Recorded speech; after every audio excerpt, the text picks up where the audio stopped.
Okay, Thomas Freed here, and it's pretty clear now. We don't have a lame duck president. We have a dead duck president. It's over for Joe Biden. Everybody can see it now. He has Parkinson's. He has onset dementia. They've been hiding it from us for 2.5 years. The mainstream media, the Democratic Party, the White House, Joe Biden, Karine Jean-Pierre, Jill Biden, they've all been hiding it from you for 3 years. I told you this 2.5 years ago that he had Parkinson's and wasn't competent to serve and isn't competent to run. And now he's admitted he isn't able to run for a second term, and he's not competent to serve the rest of the term. He's not a lame duck. He's a dead duck. He isn't capable of serving, and everyone can see it. So, the media has been lying to the American people for 3.5 years. The Democratic Party has been lying to the American people for 3.5 years. Joe is done. It's been a dementia cover-up, and it's resulted in the most chaotic and insane policies the American government has put in place since the Civil War. So, Biden needs to go. It's all over for him. Or is it? Maybe there's a path out for Joe to still go down in the history books in one form or another. How could he possibly manage to do that?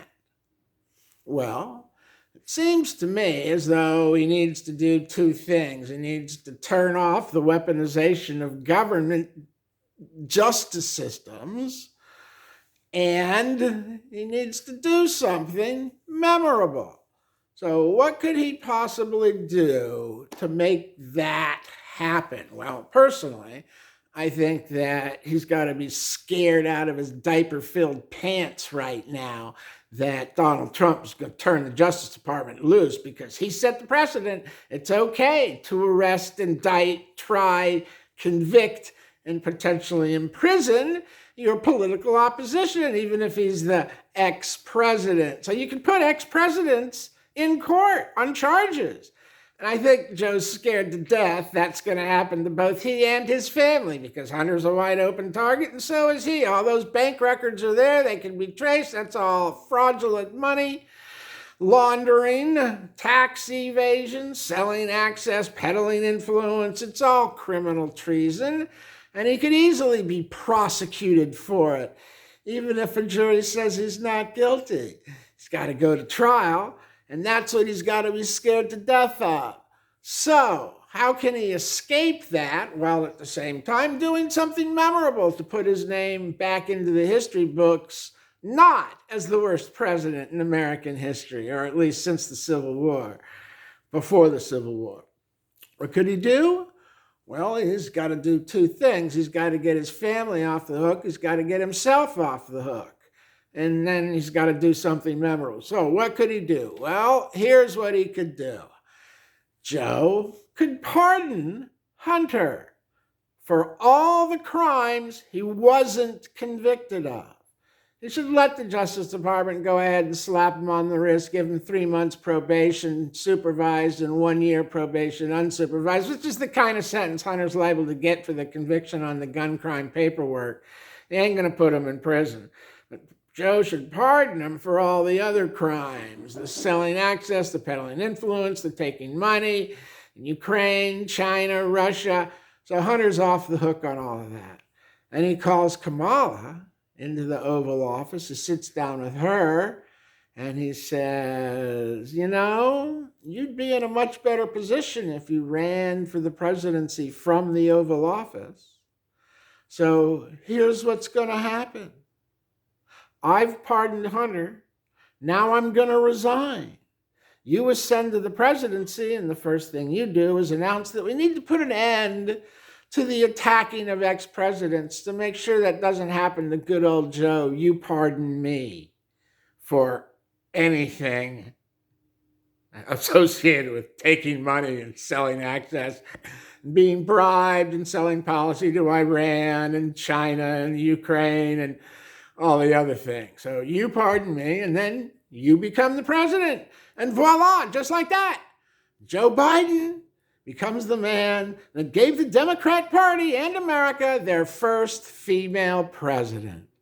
And it isn't going to happen any other way. She's going to get wiped out in the election because she's saddled with all the bad Democratic policies, and the Democrats turned against the political leadership of this administration. And she was never that popular to begin with. If you recall, she didn't even get one single electoral vote in the primaries.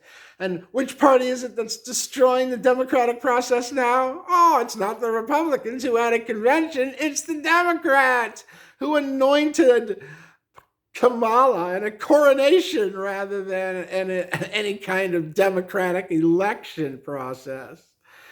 So Biden needs to pardon Hunter, resign, have Kamala pardon him, and then she gets 4 months running as president to either put in place policies that show she can do it or that she can help America recover.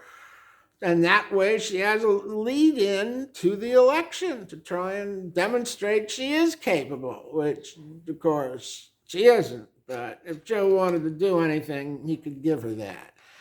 And one of the first things that needs to be done upon the ascendancy to the office of a new president is you got to shut down the Houthis, who are interfering with global trade and adding cost and time to the world economic trade systems by forcing ships to go around Africa rather than through the canal. Well, the Houthis have to be shut down and controlled. That could easily be done. You just put a carrier over there. You have planes knock out all of their boats and equipment and sites that they launch from. And then you have a cruiser escort every ship that goes through. Anyone that tries to attack, the planes are there in 3 minutes, wipe everything out. It's not that difficult, and it should be done, but they're not doing it because God knows what they want, but they seem to be working to destroy the world economic trade system and economy rather than to improve it. They've intentionally raised fuel and energy prices to hurt the world system, and they're intentionally adding costs and time to the distribution system by not properly defending the canal that the Houthis are preventing shipping from using. So that's what needs to be done right out of the gate, along with drill, baby, drill, because the only way to fix the inflation problem is to bring the energy cost component down at every single step of the production, distribution, and consumption cycles in America. That's how you fix the economy. Drill, baby, drill. Bring down the price of gasoline, bring down the price of diesel oil, bring down the price of energy on the utility bills, and turn that American industrial engine back on with cheap energy, because cheap energy is everything. It's your economy, it's your productivity, it's your jobs, it's your profit margins. It is everything. With cheap energy, the economy booms and everyone can participate and enjoy an increased quality of life. With high energy, everybody's locked out and the quality of life degrades as energy consumes the paycheck necessary to keep the lights on, the heat on, and the appliances working. And everything else falls by the wayside as the country falls into recession because expensive energy destroys economy. It destroys jobs, it destroys production, it destroys consumption. And that's what the Democrats have been doing for the last 3.5 years and will undoubtedly continue to do for the next 6 months until Donald Trump takes back the White House and sets this country back on the right course by changing the border policy, changing the energy policy, changing the economic policy, and changing the foreign policies all over the planet as appropriate. So that's where we are. That's where we're at. Harris, Kamala, is, of course, the most liberal senator in the Senate after Bernie Sanders.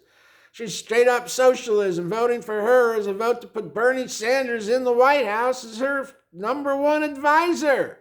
Well, aside from Obama, because Joe won't be doing any more advising, will she? And of course, Kamala doesn't stand for the American history. She stands for changing everything.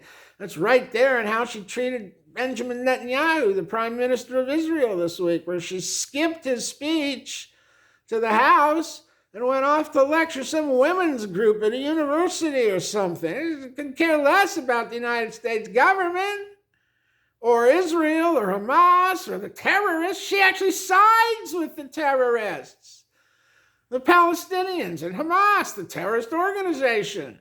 What about the hostages, guys? Joe hasn't done jack for them. Will Kamala do anything? Not if she wants to keep the radical left wing in her pocket supporting her, right? If you bring the hostages home before the election, you'd have to go against Hamas and the Palestinians, and that wouldn't work out with her base.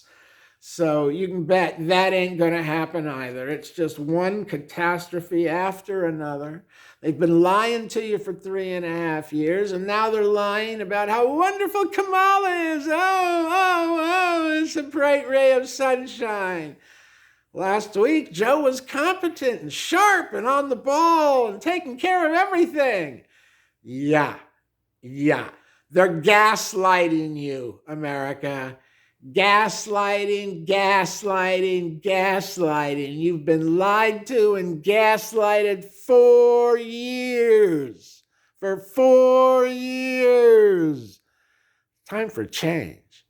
Toss these bastards out. These Orwellian pigs got to go.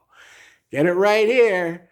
TaxFreedom.com, IRSZoom.com. Get the information you need to set yourselves free. Pick yourself up a copy of The Simple Truth About Income Tax at IRSZoom.com. It's just $6 and blows the lid off the whole scam. Learn the truth. Set yourself free. God teaches the truth, and the truth shall make you free. Check it out.